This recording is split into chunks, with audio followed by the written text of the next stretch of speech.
এই বছর অষ্টমীতে আমি আমার বয়ফ্রেন্ডের সাথে সারা রাত ঘুরবো। কিন্তু মাকে কি করে বোঝাবো? মা তো কোনোভাবে রাত্রিবেলা বেরোতেই দেবে না। কি করি আইডিয়া। মা, এবারে অষ্টমীতে আমি সারা রাত ঘুরবো। আমি একা নয়, আরে আমি ভাইয়েরদের সাথে যাব, মানে ভাইরা তার বন্ধুরা যাবে, বান্ধবীরা যাবে, ওরা ঘুরবে বলছিল দিদি তুই কেন বাড়িতে থাকবি, তুইও চল আমাদের সাথে। তো আমি ভাবলাম যাই মা।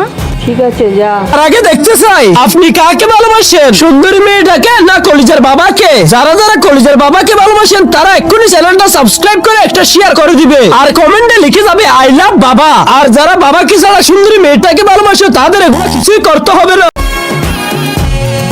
ওই ভাই শোন না, বলছি এবারের অষ্টমীতে না আমি আমার বয়ফ্রেন্ডের সাথে ঘুরতে যাব, কিন্তু মাকে বলেছি যে আমি তোর আর তোর বান্ধবীদের সাথে ঘুরতে যাচ্ছি।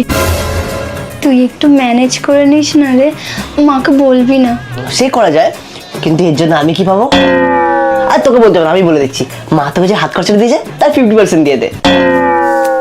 তুমি আমি আর অষ্টমী প্যান্ডেলে রাত, একটু ফাঁকা সময় পেলে